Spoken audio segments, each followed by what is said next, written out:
Please welcome to the stage Mariah College Choir, conducted by Mrs. Georgina Andrews and accompanied by ex-student and chutney member Paul Coder.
Please welcome to the stage JNF New South Wales President Pam Crail.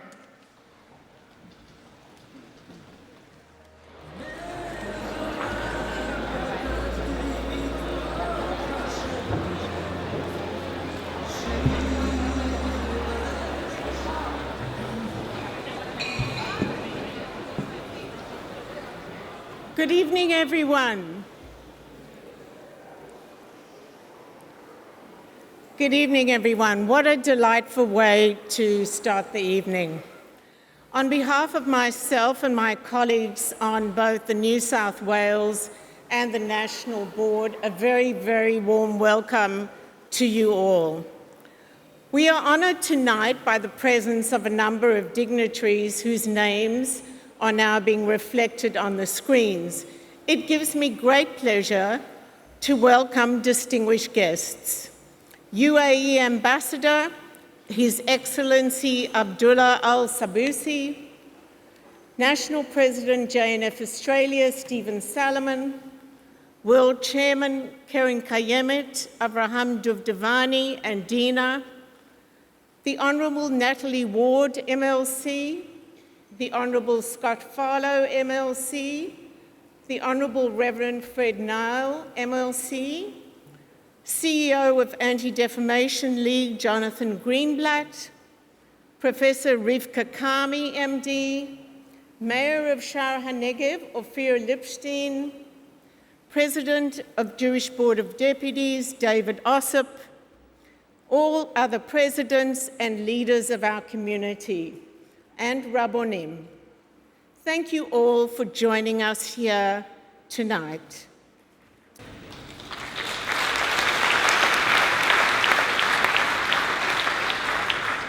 Tonight would not be possible without the support of all our sponsors, to whom we are enormously grateful. Their names too will be displayed on the screens throughout the evening. To my fellow members of the board, National CEO Dan Springer, New South Wales Shaliach Yossi Eshed, New South Wales Executive Director Justine Williams, Igal Nissel, Immediate Past Education Shaliach, and the entire dedicated team, thank you all for your tireless commitment and passion for the wonderful work that we do.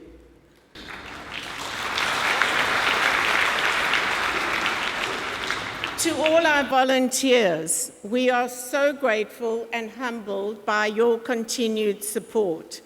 Your willingness to give of your time so generously is appreciated more than you could ever convey. Thank you all, one and all. We really, really appreciate you.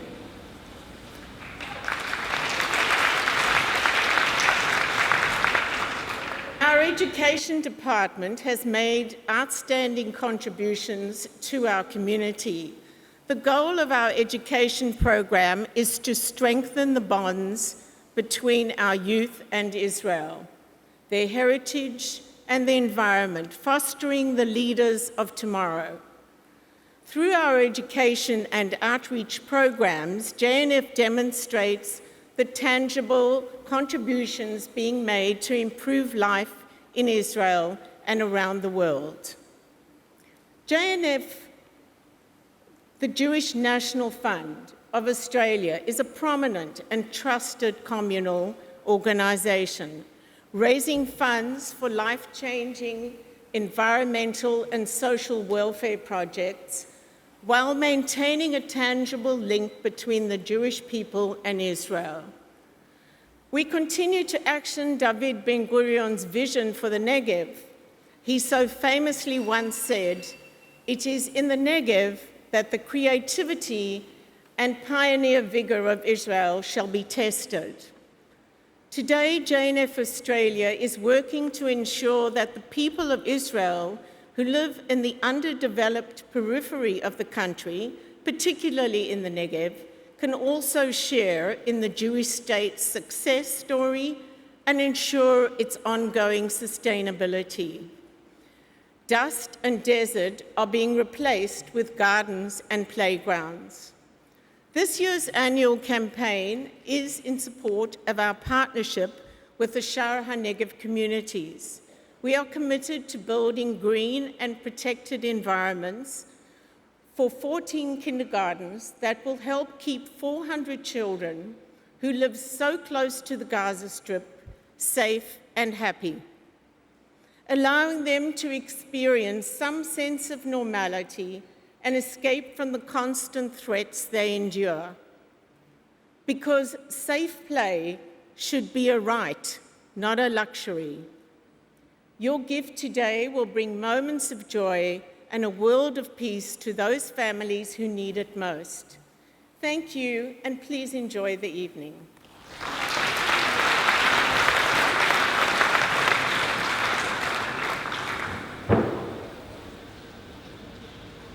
120 years after Herzl founded the Jewish National Fund, Israel is a vital state, a stronghold of knowledge and a source of inspiration. Ben-Gurion saw the Negev as a test for our nation, but also as a great hope for the young state. Not many people know that Ben-Gurion's father wrote a letter to Herzl in which he emphasized his aspirations for the younger generation of the Jewish people. The chain of generations continues, and now the future of the State of Israel is in our hands. The Negev constitutes 60% of Israel's landmass, but it is only home to 8% of the population. Many young Israelis follow in the footsteps of Ben-Gurion by settling the Negev and making the desert bloom. The vision of the founders of the State of Israel has become an everyday reality in the Negev. However, there is still so much more to do. The Negev is a place where you can dream big. It is the future of Israel. JNF Australia plays a major role in developing the Negev, supporting the construction of housing and infrastructure for young communities, innovative agriculture, sustainable water solutions, green recreational spaces, education, tourism, and the environment. Recent examples include new housing for Shezaf, green areas in Merhabam, an environmental education and community centre in Kadesh Barnea, the Park of Courage and Recreational Lake in Sderot, nearby the Resilience Centre, which will be completed soon, and the establishment of Ramat Herzl, a new community in Nitzana. There are so many more examples of JNF Australia's impact all over the Negev, all achieved with your help and strong partnership. The 21st century Zionist pioneers prove that an entrepreneurial spirit combined with innovative technologies can ensure a bright future for the region. So what will the Negev look like in 20 years' time? Diverse communities will be established throughout the Negev. The Negev will become a global model for renewable energies. We are developing breakthrough technologies that will change the face of this region. The desert will become a vibrant place, full of children's laughter. If we can grow such beautiful vegetables in the desert, I guess we can do anything.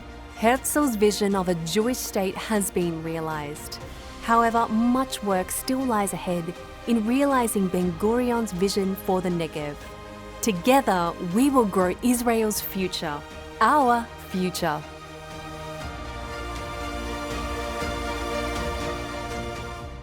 Please welcome to the stage JNF CEO Dan Springer.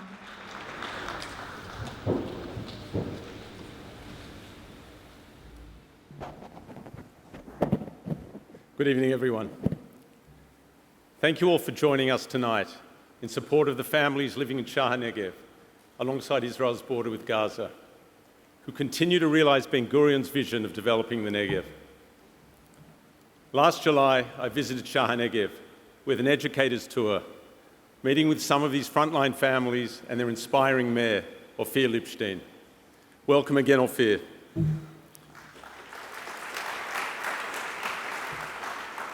It was my first trip back since November 2019, when I was in Israel with the JNF delegation, during a week when over 500 rockets were fired from Gaza. At that time, we met Ophir bravely leading his region throughout the hostilities, and residents that inspired us with their resolve to stay in their homes and continue to thrive as a community. We met children who were suffering from PTSD due to frequent rocket attacks and understood the need to build a dedicated resilience centre for them. I recently visited the new resilience centre in Sderot, which has been completed thanks to your generosity and all our JNF donors. Thank you.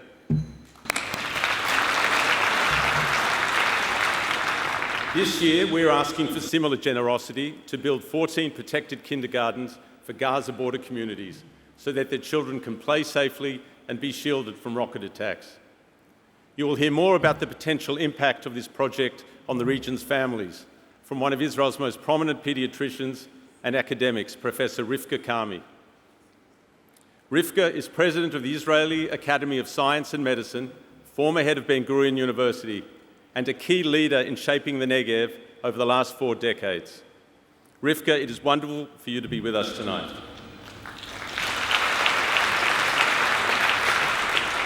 Of course, Israel is not just defending itself against rockets, but against a wave of anti-Semitism disguised as anti-Zionism that has been exploding around the world.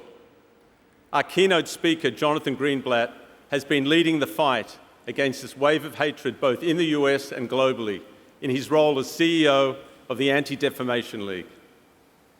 He's also an accomplished entrepreneur and innovative leader with deep experience in the private, public and non-profit sectors. Before taking on the ADL role in 2015, Jonathan served in the White House as Director of Social Innovation. He was a senior fellow at Wharton and UCLA, focusing on social entrepreneurship, and was named by the Jerusalem Post as one of the 50 most influential Jewish leaders in the world. Jonathan recently released It Could Happen Here, Why America is Tripping, well, America's tripping as well, but why America is tipping from hate to the unthinkable, and how we can stop it. A powerful book with many useful tools that we can all use in our fight against anti-Semitism. Alongside these efforts, JNF will continue to pursue our shared mission of ensuring a strong and sustainable Jewish homeland. Last week, Jonathan was in Basel with other world Jewish leaders, reaffirming that mission at a special event marking 125 years since the first Zionist Congress. It is a great privilege to have him with us tonight. Please give a very warm welcome to Jonathan Greenblatt.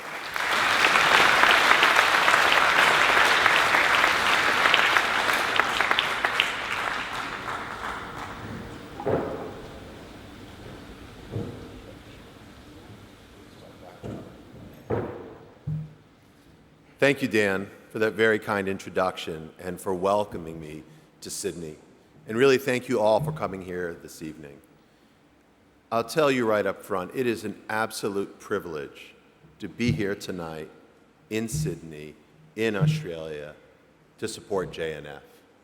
Now, I'm going to talk about anti-Semitism this evening, but make no mistake, I would argue that JNF is one of the most important Jewish organizations in the world. Its work is inspiring, and its legacy benefits so many. So kol hakavod to all of you for supporting JNF.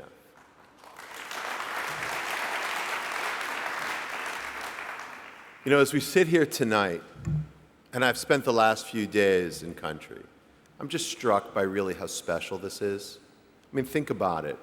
I'm an American Jew from New York, joining you, more than 600 Australian Jews here tonight in Sydney, raising money to protect Jewish children living in the Negev. What a gift.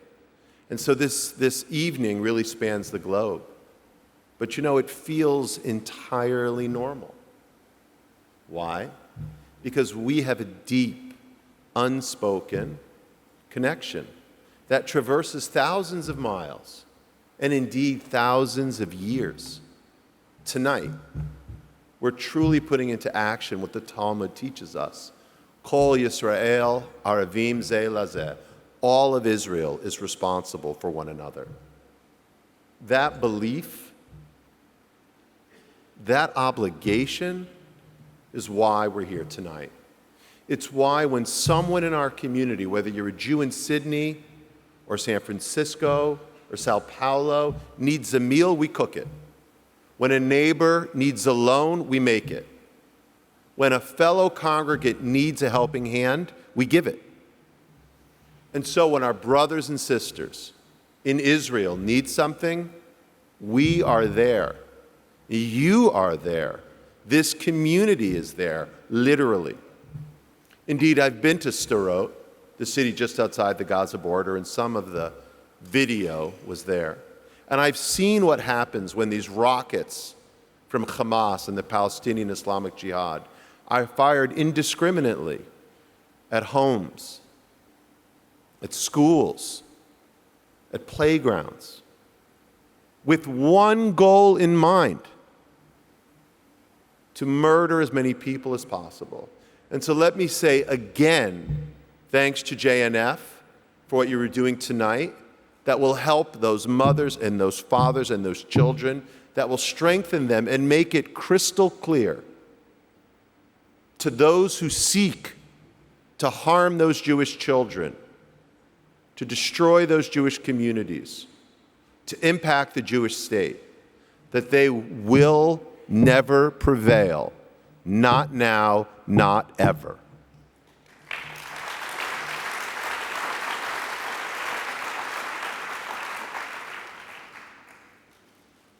So our sense of peoplehood, it's rooted in how we pray, how we eat, how we live.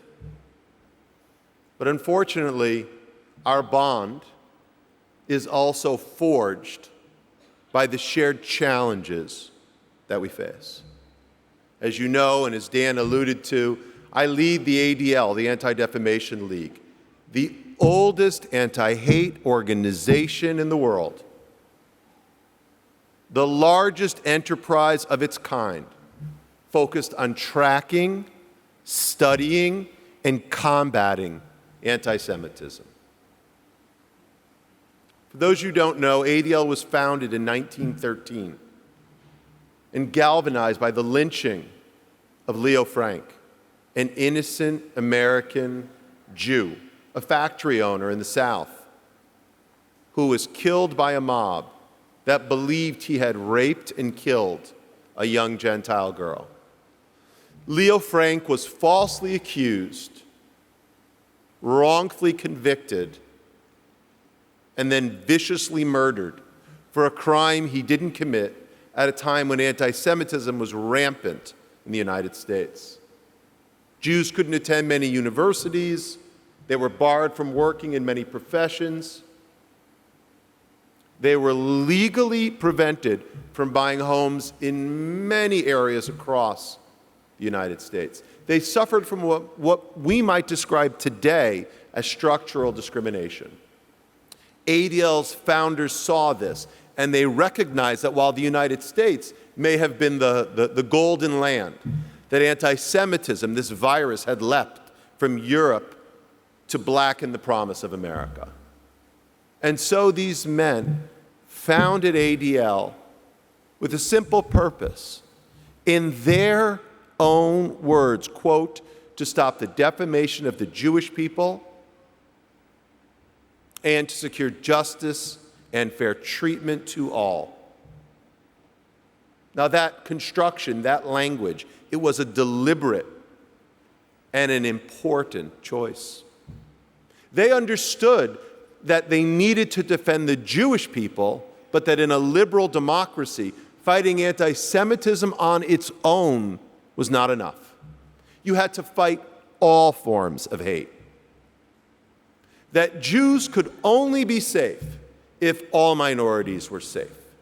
We had to make sure that everyone was treated fairly if we, the Jewish community, wanted to be treated fairly. And so for generations, ADL has been an ardent defender of the Jewish people, as well as a principled voice for civil rights for Black Americans, for legal equality for the LGBTQ community, for fair treatment of our fellow Hindu and Muslim and Sikh citizens. ADL does this work. We conduct our activities through a three-part approach. First, we protect. We monitor hate crimes and anti-Semitic incidents. Our state-of-the-art research and tracking operations provide essential intelligence to law enforcement, leading directly to investigations and arrests of extremists for plots or attacks or threats against the Jewish community. In 2020, just 2021, last year, ADL investigated nearly 10,000 bias incidents across the country. And we provided over 1,300 tips to law enforcement, many of which helped to avert potential crimes. And we've been doing this work for generations, which allows me to stand here today and tell you that the situation is grim. Among those 10,000 some odd reports, we tabulated 2,717 anti-Semitic incidents. These are acts of harassment, vandalism, or violence directed against Jewish individuals or institutions simply because they were Jewish. This was the highest number we have ever seen in almost 42 years of doing this work. It was a 34% increase over 2020, nearly triple the number of incidents that we saw just in 2015. So like I said, the situation is grim. Now, we couldn't protect our communities without the assistance of law enforcement. ADL is the largest trainer of law enforcement in America on issues of hate and extremism. Last year alone, we educated almost 20,000 officers, every new FBI agent, the new cadets of major police forces in New York or Washington, D.C. They're trained by ADL, every single one. So we protect, and second, we advocate. We try to change laws at the federal, state, and local level. We litigate in the courts, working to end discrimination and to bankrupt the bad guys who target Jews and other minorities. And we speak out in the court of public opinion, using our voice to fight hate. And we do so because in the medium term, we need to strengthen laws and reinforce norms to protect our community. So we protect, we advocate, and finally, we educate. This is crucial because we believe that in the long run, you can't fight hate unless you change hearts and minds and transform the culture. And so today, ADL is one of the largest providers in the United States of anti-bias, anti-hate content in schools. Our anti-hate education content reached nearly 4 million American school children last year. These are overwhelmingly non-Jewish students who we try to reach and spread a message of acceptance, dignity, and tolerance long before anti-Semitism and other forms of hate have settled in. And with 25 field offices and more than 400 employees, we can execute this model across America and around the world. And I would argue it's never been more vital because the threat that we face as a Jewish community has shifted. It's been supercharged, not just in the US, but the world over. So the question is why? Why is this different than what we've seen in the past? Well, in short, I believe it has something to do with this. That nearly every one of you is carrying in your pocket or in your purse tonight. You see, it used to be that neo-Nazis or violent jihadists or ardent anti-Zionists would meet in remote locations, hiding from public view. Now you can find them with a swipe of your phone or the click of a mouse, and they can instantly reach billions of people. In a world where people get their news not from television, but from TikTok or Twitter, These issues are urgent. You see, without a doubt, Facebook today is the front line in fighting hate. And social media has exacerbated and intensified the ideological conflict racking America right now as we sit here in Sydney. The US has been overcome with a kind of populism and polarization that has metastasized into a virus of political hate that seems to be spreading. Indeed, the tribes on both sides are drawing lines in the sand, preparing for a kind of combat that leaves us, the Jewish community, caught in the middle. You know, I often get asked, well, which side is worse?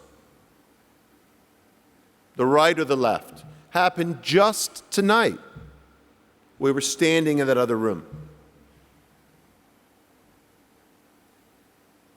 So people on the left say to me, it's all about Trump.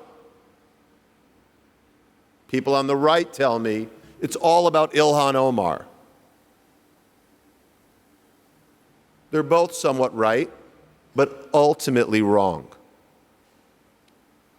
To explain, let me draw an analogy.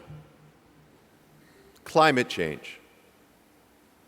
Now you might say, what does the weather have to do with anti-Jewish hate? Well, the threat from the far right is like a devastating meteorological event.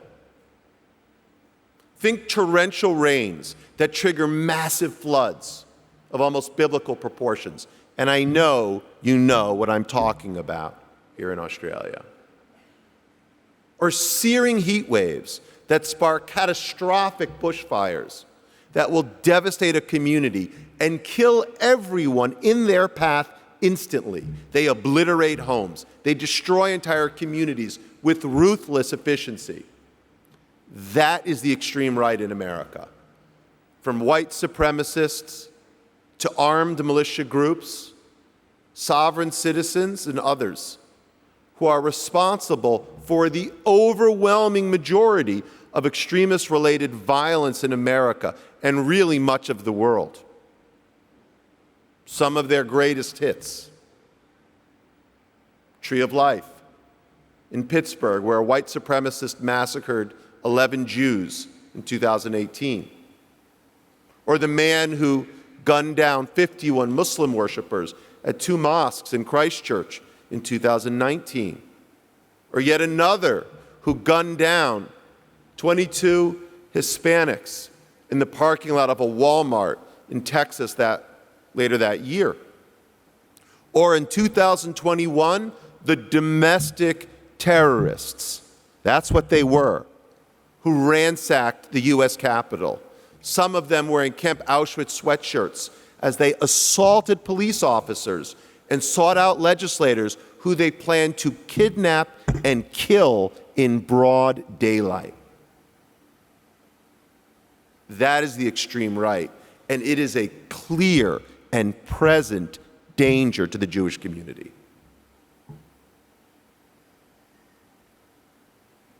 But while the far right is like a tornado, the threat from the far left, again, is like climate change. Slowly but surely, the temperature is rising. Some might not notice it at first. Some might deny it. Others then might dismiss it. But eventually, the prevailing environment is so hot, it's no longer conducive to community. And the conditions have changed to the point where those cataclysmic weather events happen, and with increasing regularity, and like the threat from the far right, they can devastate a once serene landscape with terrifying results. You think this is an exaggeration? Ask your Jewish cousins in the UK. Many of us watched from outside in dismay as the British Labour Party was captured for the greater part of the last 12 years by Jeremy Corbyn, a vehemently anti-Israel politician who regularly indulged in anti-Semitic tropes and turned a blind eye to the anti-Semitism among leaders in his own party. He and his followers demonized and harassed Jews inside labor and out. It got so bad that Jews fled labor en masse while thousands literally took leave for Israel, the US, and other horizons. One poll suggested that 40% of the community planned to emigrate and leave the country permanently if Corbyn had reached 10 Downing Street. Think about that. Think about what would happen here in Australia if 40% of the population felt it needed to leave. Now, ultimately, thankfully, British voters had enough of Corbynism. Unfortunately, he's gone. But the anti-Jewish racism that he embraced is not. In fact, it is surging among elements of the left in the United States, where this pernicious form of climate change has settled in. It's now trendy to slander Israel as an apartheid state, for human rights groups to absurdly accuse the country of genocide, for people to blame Israel for every ill under the sun. Just recently in the US, an anti-Zionist group called BDS Boston promoted an initiative from an anonymous organization called the Mapping Project. It was a website that instructed people to, quote, dismantle and disrupt the interconnected nodes of Zionism, policing, and empire around the state of Massachusetts. So what were these nodes of empire? What were these centers of oppression? Did they call out the Israeli consulate or a local Jewish security organization? Now that would be bad enough. But no, their targets were a Jewish day school, much like Moriah College, a coordinating body of synagogues, and a local Jewish home for disabled adults. These were their nodes that needed to be dismantled and destroyed.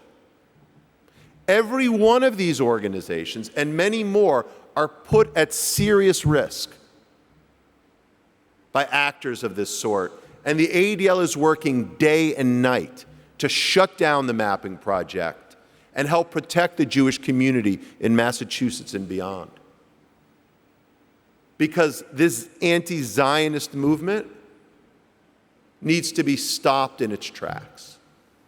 And unfortunately, it has no bigger foothold than on our college campuses.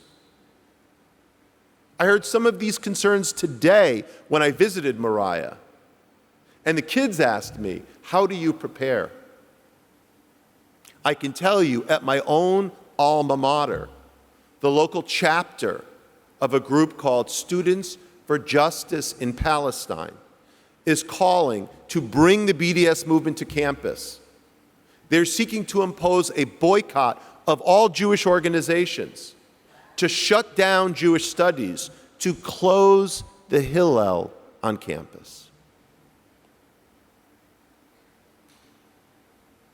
They're not calling to shut down the Russia House. They're not demanding to stop activities at the China Center. Only the Jewish ones are targeted. Now, before coming here, I read that there are problems at our universities here too. And I learned about what happened at the University of Melbourne, where the student government passed a BDS resolution. Students there said, and I read it, that they're feeling increasingly unwelcome on campus. And again, I heard the anxiety in the voices of the kids at Moriah College. They described that to me when they looked ahead to their time at university, that they're worried, knowing that anti-Zionism is a growing threat. Look, I could spend literally the rest of the night listing all the incidences worldwide that have left Jewish students feeling overlooked, ostracized, and expendable to these universities. And again, it's the same in Massachusetts as it is in Melbourne, as it is in Manchester and Madrid. Whatever their politics, the anti-Semites are talking to each other across the globe, coordinating and choreographing this campaign of hate. So on the far right, they say the Jewish people don't belong. The Jewish people are illegitimate. The Jews control the world. The Jews aren't white. And on the far left, they say, no, we love the Jewish people. It's just the Jewish state that doesn't belong. The Jewish state that's illegitimate. The Jewish state that controls the world. Oh, and the Jewish state is white supremacy. You could almost do a search and replace on their propaganda. To be honest, it would be funny if it weren't so frightening. You see both sides traffic in the same myths, the same conspiracies, the same lies. And too often, friends of ours, allies to our communities, and even fellow Jews, they say, it's not so bad. Or they stay quiet because they don't want to stick their necks out to damage their own relationships. Indeed, many people, I would say, on the right and particularly the left, have not taken anti-Semitism seriously enough. They've allowed bad arguments about Israel to blind them from the reality that anti-Zionism is not some philosophy of enlightenment that's based on achieving equality or justice for all people. Anti-Zionism is an ideology of animus, based purely on negating the rights of a single people, the Jewish people, to self-determination. And as someone who believes in a two-state solution, I will tell you clearly and cogently that anti-Zionism is not about achieving equality for the Palestinians. It's about denying Jews the rights that the activists would accord to everyone else. And conversely, as I said, there are those on the right who too often turn a blind eye to leaders who routinely express extremist views. People who traffic in anti-Jewish myths about Jews being good with money or running the world, or who use Holocaust imagery to make political points, and even routinely count known anti-Semites and extremists in their midst. Now, Dan said a few minutes ago that America is tripping, and we are in some ways. We're lurching toward an election in just a few months, and we have leading candidates for important jobs like governor or senator or congressman who've done all of the things that I just mentioned. It's pernicious and it's sinister. So the question really is, what do we do about it? Well, number one, when folks on the political right express anti-Jewish racism, those of you who are conservatives need to call it out. And when those on the political left express ugly anti-Zionism, those of you who are progressives need to call it out. And we all need to recognize and admit that neither side of the political spectrum is exempt from intolerance. And those of us who are in this fight have an obligation to call it out in an unbiased way, to make the point that prejudice should have no place in a political debate or in the public conversation. Even if that means awkward moments when we have to call out our own friends. And we know that this criticism hits home, and it's more effective when it comes from people in your own house. So number one, speak up. Number two, I think we have to approach the fight against anti-Semitism differently. We have to respond with dispassionate facts, not with hysterical rhetoric. We have a duty to educate, and we need to focus on the truth. We all have a role to play when we see anti-Semitism in our own communities, to call it out and to expose it, but also to try to set our neighbors on a better plan. That requires us to learn.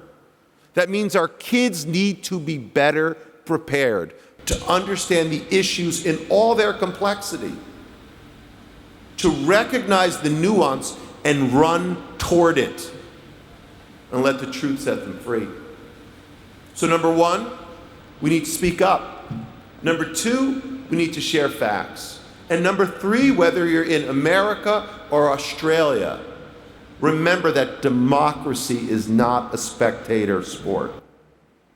You can't watch it from the cheap seats, assuming you know how it ends. I'm afraid this is real life, and there are no guarantees. So you, every single one of you, have got to get on the field and grab a ball. Whether you choose to volunteer, to write a check, to run for office, democracy is a contact sport. And all of us have a role to play. We need to do so because participation is essential if we hope to sustain these liberal democracies, which I would argue have been the best form of government for the Jewish people in 2,000 years of living in exile. We as Jews need to recognize the gift of liberal democracy, how precious and fragile it is, and therefore do our utmost, not just to preserve it, but to repair it, not just to sustain it, but to strengthen it, if not for ourselves, for the next generation. So number one, we need to speak up. Number two, we need to share facts. And number three, we need to share strength. Now, we're here tonight to support children in the Negev, to make sure that they have a safe place to play. For them, it will take fortified structures and reinforced shelters. But for us, what will protect us is continuing to defend liberal democracy and the notion that all people in them must be treated equally and fairly without fear of hatred or bigotry, where all of us as Jews, or whatever your faith may be, can practice our religion and where we all can be safe, that we all should be under that fig tree. And it will take being vigilant about the threats, being aggressive in response, and being unrelenting in fighting anti-Semitism, wherever the source. So thank you very much for welcoming me here tonight and for all that you do for our brothers and sisters in Israel and for the community here in Australia and indeed around the world. Thank you.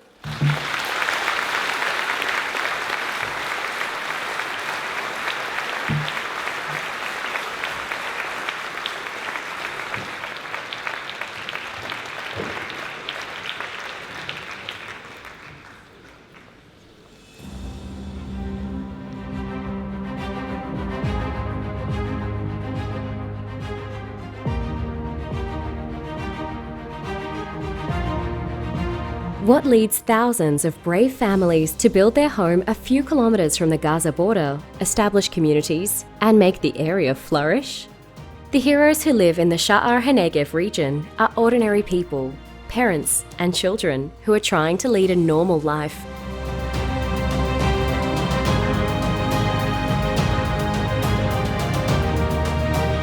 In May 2021, more than 6,000 rockets were fired at the Gaza envelope communities in 10 days. One of them hit a kindergarten and penetrated the out-of-date protection shields. Fortunately, no one was hurt. Following the incident, the Israeli government decided to establish 14 rocket-proof kindergartens in 6 communities. JNF Australia has taken on the development of green surroundings and courtyards.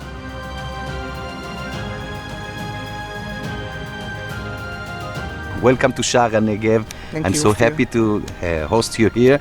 You know, Sha'ar HaNegev in the last 10 years grow from 5,200 people to almost 10,000 people. And you know, the secret of the community is the education. Absolutely. And I think, for young parents, for them, education is really very, prime importance, but also security and safety. Exactly. I mean, being here so close to the border, they need to be sure that their kids are very safe at the kindergarten, but also have the outdoor environment. Because kids, you cannot hold kids indoors all the time. So this is a wonderful project. I mean, I'm very inspired. In this tough region, during periods of tension, children are forced to remain locked in security rooms. Whenever it is possible to go outside, it is especially important to allow them to enjoy a green and pleasant environment. When you think of a kindergarten, you think of a happy place, a bright one, a lightened one, but when we come to make our kindergartens safer for our children, it looks like a bomb shelter eventually. That's why we see such importance of making a better and a nicer outdoor environment for the children, for them to be able to go outside and play and have fun despite the situation. I like to play outside. JNF Australia has been supporting communities in Sha'ar HaNegev for many years in environmental, education and tourism projects, water development and security plantings. Now is the time to help the younger children of the area. This is a very good opportunity to say thank you very much to our partners in JNF, in Australia. So thank you for helping us secure our children's future.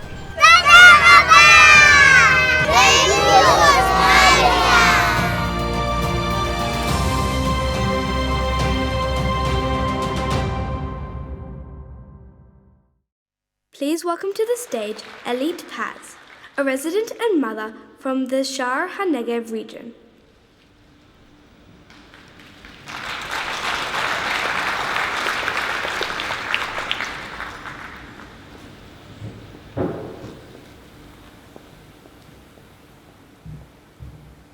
Good evening, everybody. Following Jonathan Greenblatt's speech, that's no pressure at all for me.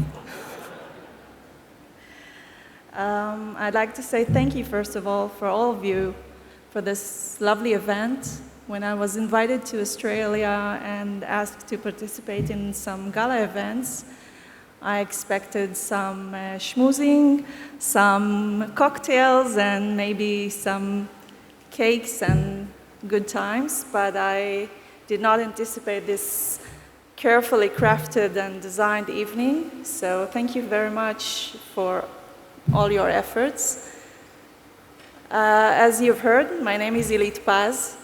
I'm a member of the community of the Gaza envelope kibbutzes and moshavim. I live in a kibbutz called Niram. I'm a mother of two. You've read a mother of three. That's my third kid. He's an adopted lonely soldier from Ukraine. Recently, he was discharged from the army. Well, I'm here to tell you today about being a parent in the Gaza border envelope. You've all heard of and you know, I'm sure, of the importance of every parent, the security of his child, how we would like to know that when we send our children, whether it be kindergartens or schools, we would like to know that they are not only cared for, and they are not only loved, but they have the basic safety. We can know that they are alive and well. For us in the Gaza border communities, this was not such an obvious thing. When my children were younger, today they are 10 and 14, when they were younger and attended kindergarten, it was not so weird for me to take time off work in times of security stress in order to help the teams to be able to take all kids to safe rooms on time, because In the Gaza border, we only have 10 seconds to arrive to safety. Can you imagine 2 or 3 daycare personnel finding in themselves the power to take 20 children in 10 seconds to one safe room? I could not have done that. And so for us, it was not weird at all that we joined the teams in this effort to keep the children safe. A few years later, the country has funded safe kindergartens, and we are really, really relieved. You can imagine that we can send the kids and really be calm. Until last year, last May to be exact, we had another military operation. It usually comes in the summer, you know. Most of the population was already evacuated, but my children insisted on staying at home. And so one evening, we've heard a really, really large, big bang, and much bigger than the ones we are used to here. And obviously, we understood something happened really close by. The kindergarten is right outside my back door. And apparently, the protected kindergarten, which had straightened walls, really thick concrete walls, and straightened roof with steel, layers of steel, the new missiles just penetrated right through. Of course, the whole community was shaken by it. It's not easy to find out that all those years we were sending our kids, being sure that they are safe and protected, and finding out it wasn't so. And I'm so glad to be part of this project. I'm so glad to hear from Ophir that we finally have a budget, and to see the new kindergartens being built right next to my house. It's the basic necessity for any parent. But as you can understand, when you build a reinforced kindergarten, when you want it to be safe and protect the child from missiles, this kindergarten is essentially not a regular kindergarten like your kids. We've visited them today. They were beautiful. This structure is actually a bomb shelter. As a bomb shelter, it's much more claustrophobic. The windows are very narrow. It's darker because the light, it's harder for it to come through. And so there is great importance of the outdoors. And that is why I was so happy when Ophir called me and told me that JNF Australia wants to fund 14 new green kindergartens, and to allow our children to be not only safe, but also happy and have a normal childhood. So I'd like to thank you all very much for participating not only in this event and this project, but for your relationship with Israel and the connection you have with us and all your endeavors for us. That's not so usual for me to see over oceans so many people coming together in effort for us, for our community, and for our country, your country. So thank you very much and have a great evening.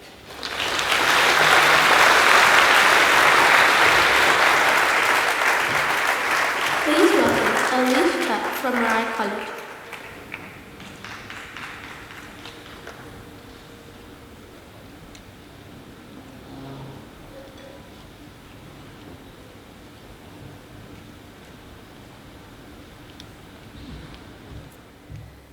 The beautiful Elite and I met briefly in July when I visited a kibbutz near the Gaza Strip as part of the JNF Educators Tour.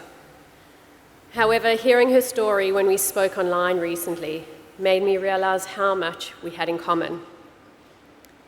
Having children of similar ages to Elite's, it was particularly hard to ignore the reality that she and her family lived through every day. During the JNF tour, along with 76 educators from around Australia and New Zealand, I visited many schools on kibbutzim across Israel. But it wasn't until I stood in a safe room at a preschool in Kibbutz Erez in the Gaza envelope, a kindergarten just like the one next to Elite's home, that I was able to gain true perspective on the situation. I wanted to share with you what I saw. On the wall at the preschool was a weekly schedule. Now imagine the schedule at the preschools of your children and grandchildren in Sydney. Activities would include Jewish songs, nature play, other activities that make for a beautiful day of learning and fun. The schedule on Kibbutz Erez outlined all of these activities, but with an important addition. In bold, I saw an activity, one which we could never contemplate. It was a weekly drill. A drill to practice running to the safe room. A drill to teach kids how to count and run. A drill for protection. A drill to save their life. I can't imagine how our kids would be impacted if part of their weekly schedule included running to a safe room. How would this impact their vulnerable little minds? I know that when I drop my kids at Mariah every day, I worry about the trivial things. Will they eat their Vegemite sandwich? Will they remember their soccer boots in their bag? And have I applied enough sunscreen? I take for granted that they will also be returned safely to me at the end of the school day. Being in Israel brought it all home to me, and I'm so thankful for the experience from JNF, not only for a wonderful and insightful trip, but mostly for giving me the gift of opening my eyes to the reality of the situation in Israel and helping me realize how fortunate I am and how privileged my kids are. Tonight, I urge you to do the same, to open your eyes and your hearts to the trauma that Elite and many Israeli mothers and fathers go through every day.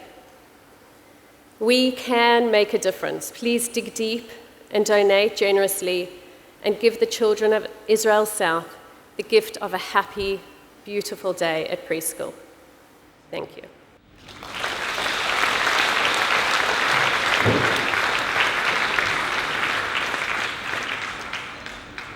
Please donate generously to protect the children of Israel South. You can fill out your pledge form or click on the link you have just received on your mobile.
Please welcome to the stage Professor Rivka Kami, Head of Israeli Academy for Science and Medicine and former President of the Ben-Gurion University of the Negev.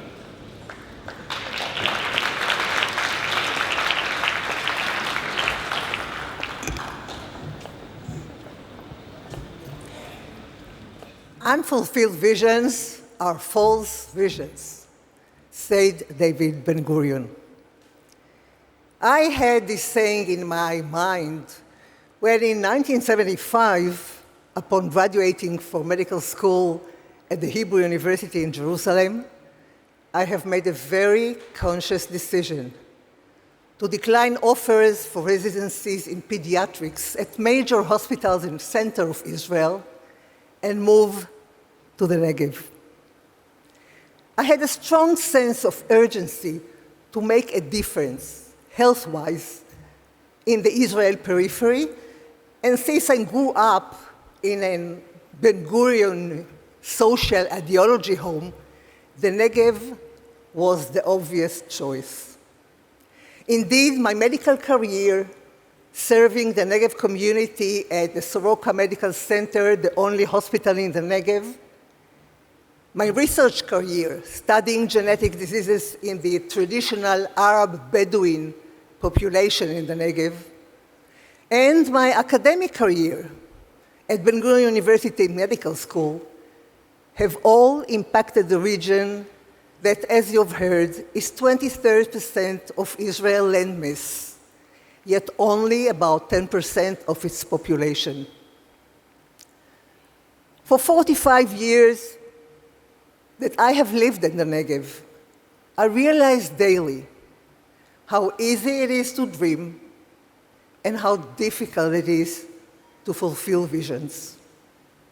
But nevertheless, I appreciated the privilege I had to take part in my various roles and positions in fulfilling David Ben-Gurion's vision for the Negev to become a vibrant part of the growing and prospering state of Israel. I realized how important and in fact critical was the medical school to the building of community health services in the Negev by its graduates. How instrumental was Ben-Gurion University in bringing students and faculty to live in the Negev, in making the desert green by researching drylands research that was local, but the challenges are also relevant worldwide. In building coalition to bring high-tech industry to the Negev, so to eventually turn Beersheba into the cyber capital of Israel and an international leading cyber technology center. But I also realized how difficult and complicated it was, and how much it was, and it is, dependent on strong collaborations and partnerships, be it with local agencies, municipal and governmental, but mostly partnerships with Jewish organizations and communities over the world. The notion became crystal clear to me in my tenure as Ben-Gurion University president. I have realized how much of what has been achieved and accomplished in the Negev, thanks to the help of our extended family in the world, would not have happened otherwise. I was born in Israel. To me, being Jewish wasn't at all an issue. Shabbat was taken for granted, and so were all the Jewish holidays. As I grew up, I became more and more aware of my Jewish roots. But it was only during my role as Ben-Gurion president that I realized the real meaning of Jewish heritage, the feeling of a deep bond to fellow Jews, and especially the enormous contribution of the world Jewry to the state of Israel, and specifically to the Negev. It is in this context that I became aware of the huge involvement of the JNF, and especially JNF Australia, in helping the growth, development, and prosperity of communities in the Negev. From the Arava to Ramat Negev, to Sha'ar Negev, Eshkol, and more. From water reservoirs, infrastructures, and environmental development in new communities. Outstandingly beautiful parks all over the Negev. unique visitor and art centers, research and development ecological centers, 2 playgrounds for children, special education and vocational centers, and more recently, some very exciting and admirable projects in the so-called surrounding Gaza Strip and the Western Negev in general. Well, it is practically impossible to visit places in the Negev, be it residential or recreational, without noticing the fingerprint of JNF Australia, either as a national organization or through its general individual donors. Well, listing all the projects would make a full presentation in its own. So I chose to specifically note the amazing impact of the JNF Australia on the Western Negev, very much considering the recent short, though very meaningful operation that we had, Breaking Dawn. In my role as Ben-Gurion University president, I have witnessed firsthand the huge emotional burden of the volatile security situation in the Negev in general, and especially in the Western Negev, on the population, be it students or faculty. I became aware of the war, terror-related trauma, and PTSD, and I came to realize the needs for resiliency building among civil society. Obviously, as a pediatrician, I was specifically concerned with the impact of the situation on children. Soon enough, I learned about the JNF Australia project in Resilience Center in Sderot to build state-of-the-art animal assistant therapy center, something extremely important for kids. I have recently visited the center and watched work in progress. The upgrade of the current very basic facility will be outstanding, and I know that the children are looking forward to it in great anticipation.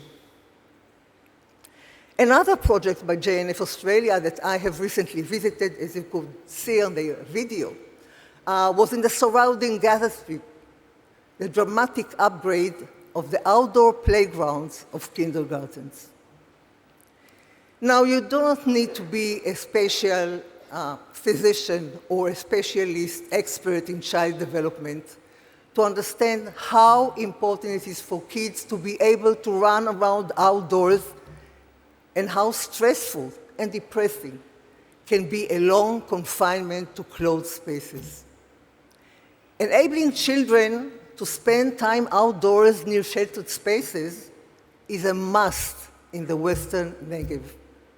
And this is being achieved thanks to you, JNF Australia. I visited the project, honestly, with amazement and gratitude. Let's face it, this is the kind of small details that support young parents' decision to live in a place like the Western Negev.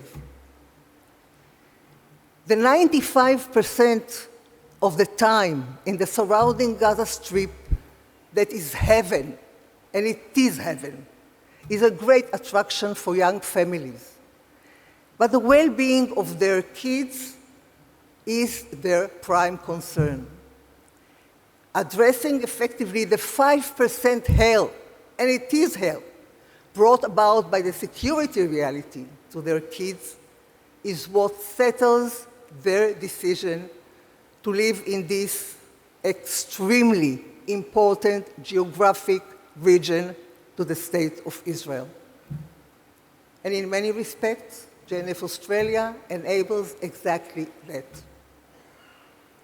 In its many diverse projects combining bricks and mortar with environmental beautification, the JNF Australia, to me, caters to the needs of the body, the mind, and the soul, and contributes to the resilience and the well-being of people in the Negev, and thus in Israel generally. And we are grateful for that, because as the Israeli song goes, Ein li eretz acheret. I have no other country, and I would add, no other Jewish country. But we also have no other Negev, land reservoir, to secure the future growth and expansion of the State of Israel. So thank you very much, JNF Australia, and thank you, my dear friends, for the opportunity to visit again this great country. Thank you.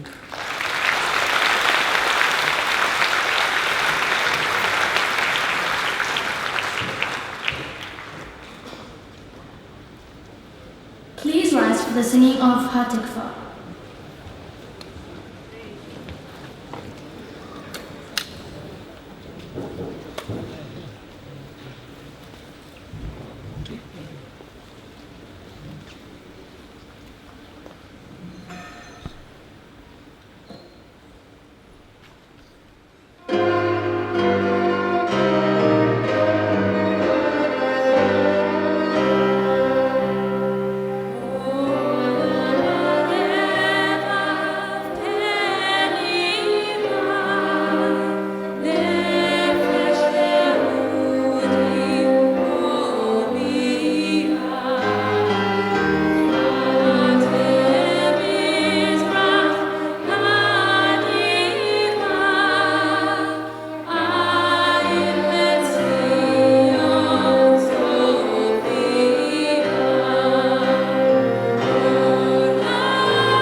Thanks for coming. Safe travels.